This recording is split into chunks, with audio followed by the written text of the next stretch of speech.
boxing, if anything, was the one hole in my game that I hadn't like really perfected. And, I want to be a complete fighter. And this is, you only do this once. So I feel really good right now. Boxing is new. It's fun. It's challenging. And I'm enjoying it. He is, of course, the former UFC middleweight champion, Strikeforce champion, karate combat winner, all kinds of stuff. And he's adding one more combat sport to the resume coming up in a few weeks when he takes on Darren Till in Misfits. My pleasure as always to speak to Luke Rockhold. Luke, what's going on, man? How are you? Good, man. Just adding the wrinkles. Adding the wrinkles to the wrinkles. Are you filling out like a combat sports like bingo card? Because you done karate combat, you done bare-knuckle, you done grappling. I think you got to do a wrestling match, and I don't know what else is in there after boxing. I like it. You got to stay people got to stay challenged. I really believe in it, and people fucking cut off. People are soft. It's a coffee culture. Everyone's just in technology and soft bullshit. I like to challenge myself. I'm a fan of the Hormesis theory. Pretty much. I love it. So, tell me, how did this Misfits thing come along? Because when I got the announcement, I was like, this is cool. Like, what a great fight. What a great opportunity. But it just kind of came out of nowhere. I just didn't see it coming. Yeah, I've been in talks with, with a lot of people. I had an opportunity to fight on the Jake Paul Tyson card. I've been talking to Misfits about boxing. I've always wanted to box. And so I just started training. I just started training every fucking day.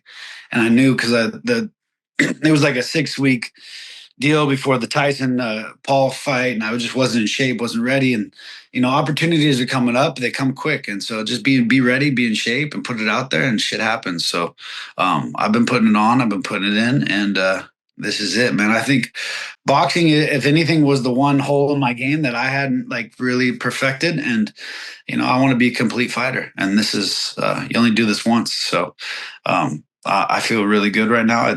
Boxing is new, it's fun, it's challenging, and I'm enjoying it. I gotta ask you the Tyson Paul card, because I remember Darren was going to fight Chavez Jr. on the original Tyson Paul card, then the fight got moved and that fight just kind of fell apart. Did they actually have a name or anything? Or was it just an opportunity, they offered you to come on the card and the timing didn't work out? Yeah, no, I was coming off a bad back injury, but I think it was a guy, a boxer, good guy. I think his name was Fidel Riley, something like that. Yeah. He was pretty decent. He was pretty decent for me to be injured and not have any training camp. I'm not going to walk in there like that. So this is like I said, I put the work in. I've been training every day, and this thing fell on my plate, and I was ready.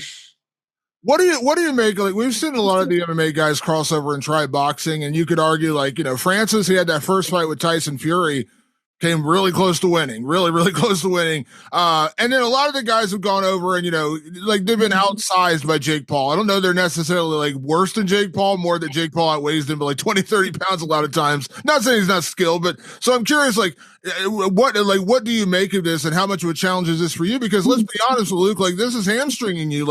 You're a great kicker, you're an incredible grappler, you're taking skill sets away to just focus on boxing. It couldn't be any worse than bare-knuckle boxing, I'll tell you that. I'm pretty sure I hamstringed myself as hard as you can. This is different. I feel like my boxing has come a long ways, and no one really has seen it like me, to put the shoes on, get in the ring, and get that dance, get that movement. And I can do it, man. I can do it with the best in the game, and I'm hurting people left and right in the gym. I don't expect it to be any different. I go out there and do what I'm doing every day right now and keep training, stay healthy. I don't think Darren should be able to exist more than a few rounds. I mean, let's be honest, Luke, based on if this was MMA, you would be a heavy favorite to win a fight against Darren. So in a way, I know this I'm not trying to, I think Darren Till is an incredibly skilled fighter. He's a good boxer. He's a good boxer, no doubt. Yeah. He's one to be respected. I mean, we as fighters, we dig in and we try to find the faults and beat people down and break them down, but there's no bullshit. I mean, no bullshit. He's a tough guy. I know he's worried. I know he's scared. He's trying to point out weaknesses and faults in my game. And I'm not working hard enough. I'm this, I'm that. Fuck, man. I'm here. I'm just as good as I've ever been, if not better. I believe I'm better than I've ever been. So I like to challenge myself. Boxing is something I've always wanted to do. I know you said, I can't remember where I saw it. It was funny. You said like, basically Darren is kind of obsessed with you already because like you focus on the fight. You've watched him fight, but he's talking about your personal life and dating history and like your hair, all this other stuff outside of fighting. But just when it comes down to the fight itself, like you've seen him, like have you like the two, I guess there's two real boxing matches you could look at, the Darren Stewart and the Anthony Taylor fight. Impressed? Not impressed? Like what have you thought of him in there? Those are like sparring matches. I watch those fights for sure. I'm not studying his daily lifestyle activities, but when I was in the gym training, he was in Ibiza fucking off. So probably on the Charlie. He looks like he's like 230 pounds right now. I mean, he better take things serious, otherwise he's gonna get put to sleep real soon. You've dealt with plenty of trash talkers in your career. When Darren, like when they try to get under your skin, do you laugh? Do you think like, does this guy just spend too much time on social media? Like, what is he doing right now? Because it seemed like during that press conference, he was bringing up pretty much everything but fighting. I don't know what he's doing. Yeah, it's I enjoy the process. Some guys you enjoy more than others, and that's a good one. Yeah, fuck it. It's funny because like you obviously had this really intense rivalry for years. Everyone always brought up the Michael Bisping thing, and now I wouldn't say you guys are like best friends or anything, but I know you guys have done interviews together. He's gone on Jackson. Like there's a mutual respect there now, right? Like I wouldn't say you guys are best friends, but you're there's a mutual respect there. It almost kind of feels like there's a world where it would happen with Darren Till. Like he says crazy things, but it almost seems like there's a world where you guys could have a beer and it would be cool like after the fight. Yeah. There's a world. There's a world for sure. I wouldn't say me and Bisbing are best friends, but he's a tough dude, and you got to respect that as well. He got lucky, but I felt like an idiot. Things happen, and you come back, and then maybe that's provoked part of the journey now. Yeah. So you're doing this boxing match, and this is by the way, when they announced the fight, they said Bridger weight. I had no idea what Bridger weight is. Did you have? So hey, you want to go back to this weight process? Darren shows up at maybe 230, maybe 240. I don't know. The guy's big right now, and he was bitching about every pound. Like this is like a sign of a little weakness. You feel from the beginning. We're negotiating on one. Like he wanted to go 185, and I was like, "Why are we doing that? Your last fight was 198." And then he said he wouldn't go above 188. And then we somehow like settle on 193. I'm like, why don't we just do a fucking flat 190? Like, what are we doing? Like, why are we making a fool of this situation? So to show up to the press conference after all this bitching about weight and see this fat fucking cunt, I was like, what are we doing here? Yeah, because when I saw the title Bridgerweight, I was like, I don't even know what the hell Bridgerweight is. I was like, what? I feel like I know weight classes. I was like, I've never even heard of Bridgerweight. Yeah, I don't know about this, but 193 is where we're at, and I'm almost there. I think Darren's got another 40 pounds to lose. Is there any part of you that feels like, I mean, obviously you spent, the bulk of your career fighting 185 pounds, but do you feel like there's any part of you that feels like this is Darren's attempt to say, like, I got to drain Luke, going saying 185. Like, you've done it your whole career, but obviously lately you haven't been fighting 185. Like, is there any part that feels like these are all part of the games, like to try to give himself an advantage? I think the word is out there. You there? Yep, I'm here. I got you. Yeah, no, I think there's knowledge out there that 85 is not the easiest weight for me to make. Yoel Romero used it to his advantage. He cheated, basically admitted it recently that he didn't make weight so he could gain an advantage over me. He knew the weight was going to affect me. The same thing, I think, with Mike Perry. They were trying to play the weight game with me to get me down. They had some backroom bullshit. They were working with the company too as well. I'm not sure if that's a thing, but at 193. I'm smooth, and I can make 190, 186, but I prefer this. This is much nicer. I'm a lot fat. I'm a lot more. I'm going to give the fans a lot more at this weight class. Yeah. Now this matchup, they said title fight. Obviously, it's main event. Do you feel like boxing is going to be a focus for you moving forward? Like this isn't just like a one fight thing. Like you want to go out and beat Darren Till, and then you obviously have options. You can go do other things, but would you feel like boxing is more of like a long term thing for you? I'd like to box, Matt. Right now, I'm feeling there's no stopping me right now. I'm just getting my feet wet and just perfecting the art and the skills of the sweet science. And I see a lot of options in front of Darren. So I'm going to go out there and handle business. But then this is a a little redemption tour. Yeah. Let me ask you like a balancing act here, because Darren Till, of course, much like yourself, like made his name in the UFC, was a title contender, all those kind of things, and now he's kind of crossing over into boxing. And the first couple of boxing matches have been against MMA guys. But I know, like, again, he was gonna fight Chavez Jr. last year, so it's not like he's, just shying away from actual boxers. And we know that like there's a balancing act, because like competition wise, you could fight legitimate boxers, but then just opportunity wise, let's be honest, like a Jake Paul would be a much, much bigger fight. So when you look at boxing, like what kind of goals do you have for yourself? Like, are you saying like, hey, let's get through Darren Till and just see what's out there? Or are you saying let's get through Darren Till and like, let's go for a Jake Paul. Let's go for a big fight like that. Yeah, no, for sure. I mean, I'm here to test myself and to right the wrongs that are out there in this world. The fake fighters, the guys that pose as fighters that I like to sleep some people. And I like to keep fighting. What do you make, like, obviously, like, no, I don't think anyone's going to take away when you're out there to make money. This is prize fighting, and I don't think anyone should take away for Jake Paul making money, things like that. But when you fight, Mike Tyson, 58 years old, you fight, Chavez Jr., who was never actually that weight. Like, what did Chavez Jr. fight Martinez at? What is it? 65, 165? Yeah.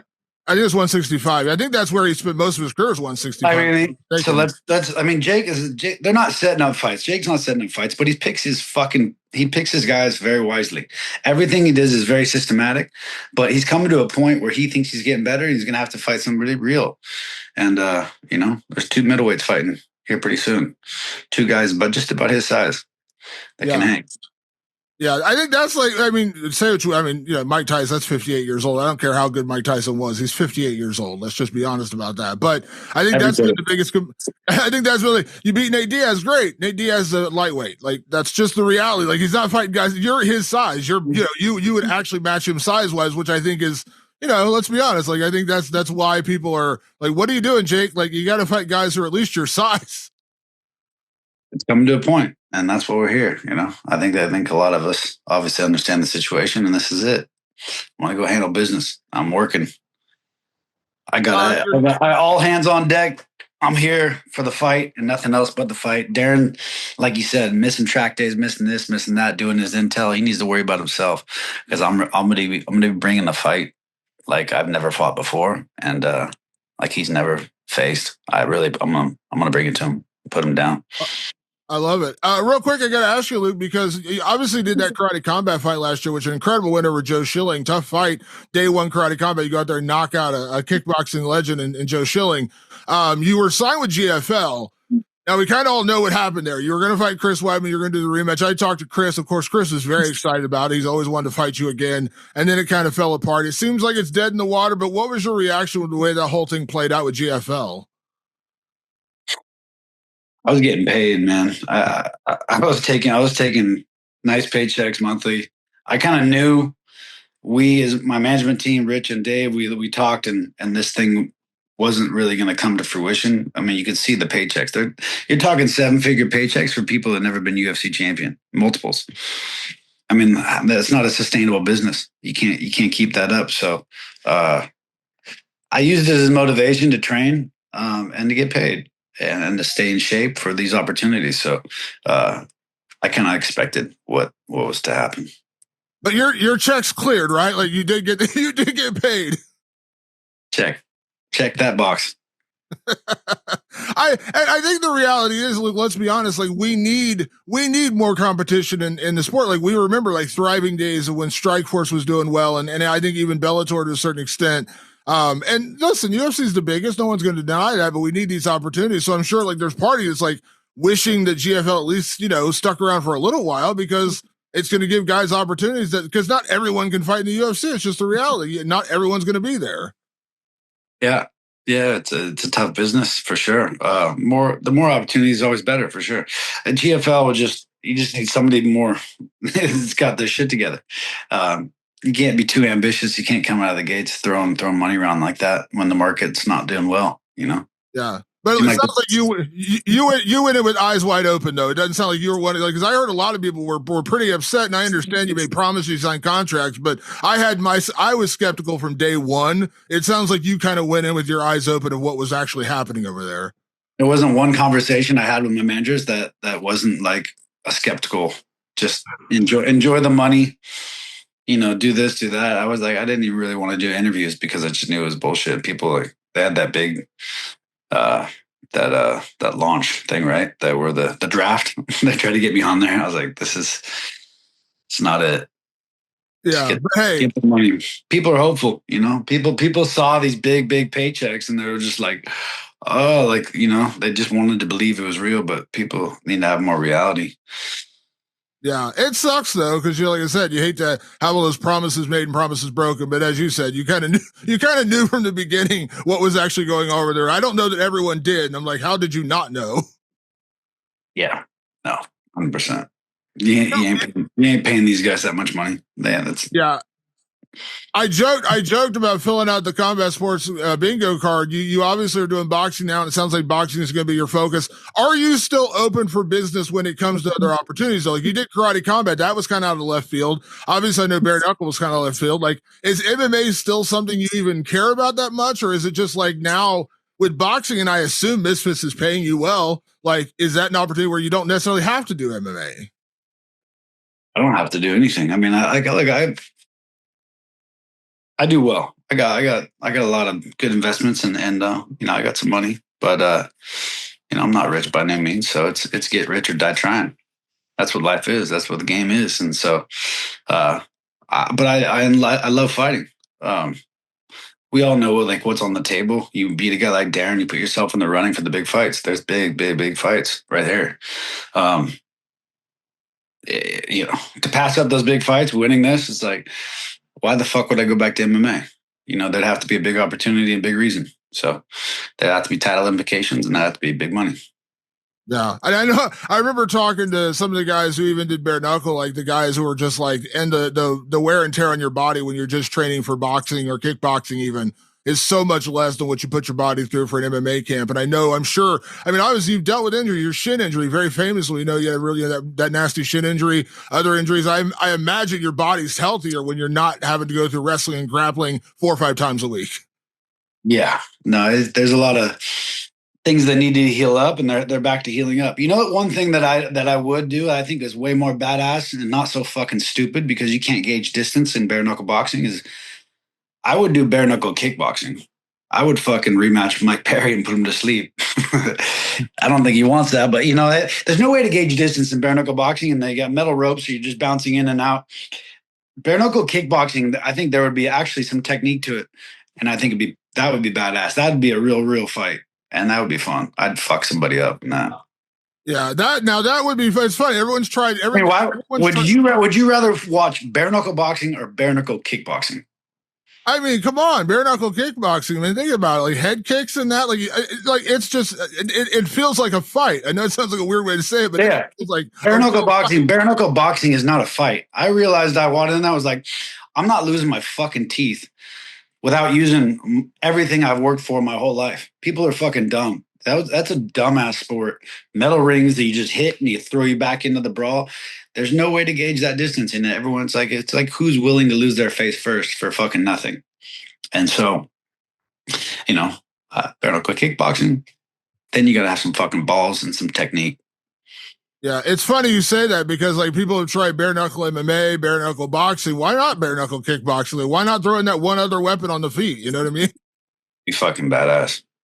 Yeah, there's the rematch with Mike Perry. There's where you get the rematch with Mike Perry, bare knuckle kickboxing. Yeah, come on, boy. I love it. Well, Luke, man, obviously it's good to have you back. Like I said, I know you're always busy. You're always doing a million things. You got, podcasts and you got other things you're doing outside the sport, but obviously I think the sport's a better place when you're in it. And I'm excited, man. This is a fun fight. Like I said, Darren's talking a lot. He's going to sell the fight. You're going to his backyard. I think Misfits does a great job promoting the fights.